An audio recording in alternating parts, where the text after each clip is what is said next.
සුබ දවසක් යාළුවනේ. ඉතින් ඔයගොල්ලන්ට පුංචි පැල පැකේජ් එකක් අරන් ආවා.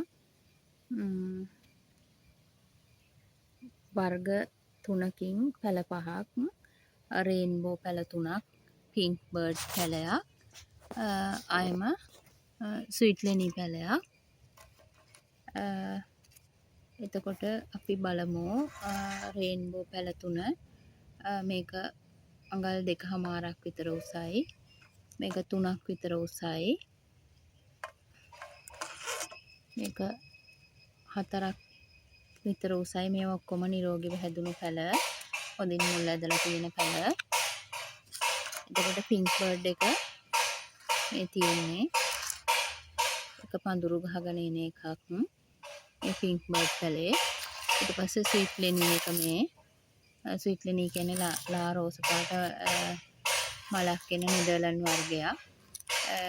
මේවා ගොඩක් කල් යන්නේ නැහැ මල් වෙන්න. ලා ලස්සන හැට ප්‍රිය රෝස පාටක මලක් ඉන්නේ මේකේ.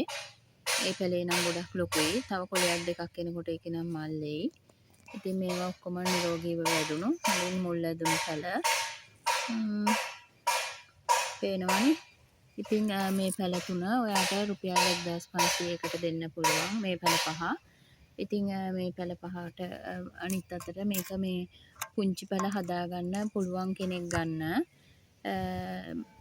මුල් ඇදලා තිබුණා වුණත් මේ රේන්බෝ පැල දෙකක් ටිකක් කුඩායි. ඒකින්ද මුල් ගැන හිතන්න දෙයක් නැහැ. මුල් ඇදලා තියෙන්නේ. ඒ වුණත් පොඩි පැල හදන්න බය කෙනෙක් කුට වඩා ඒක මේ ටිකක් පුරුදු කෙනෙක් හරි ඒක හිත බය නැති කෙනෙක් හරි ගන්න.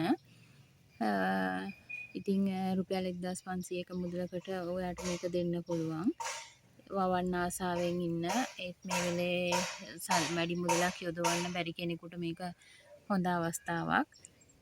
ඉතින් පැල බෝ කරගන්න පුළුවන් වර්ග තව ටිකක් ලොකු වෙන්න ඇරලා මාසයක් දෙකක් යන්න ඇරලා රේන්බෝල කට් කරලා පින්ක් බර්ඩ් එකෙත් පඳුරු ගහයි ඒ වෙනකොට. ඉතින් ඔයාලට පැල ටිකක් බෝ කරගන්න පුළුවන්. පොඩියට පටන් ගන්න අදහසෙන් ඉන්න කෙනෙකුට පොඩි අවස්ථාවක් බලාපොරොත්තු වෙමින් ඉන්න කෙනෙකුට. ඉතින් ඔයාලට මේ පැකේජ් එක ඕන නම් කෝල් එකක් හරි WhatsApp message එකක් හරි දෙන්න. දිවයිනේ ඕනම තැනකට අපිට කුරියර් පහසුකම් යටතේ ඔයගොල්ලන්ට එවන්න පුළුවන්. ඉතින් ගිහින් එන්නම් යාළුවනේ. ලස්සන දවසක් ඔයගොල්ලන්ට.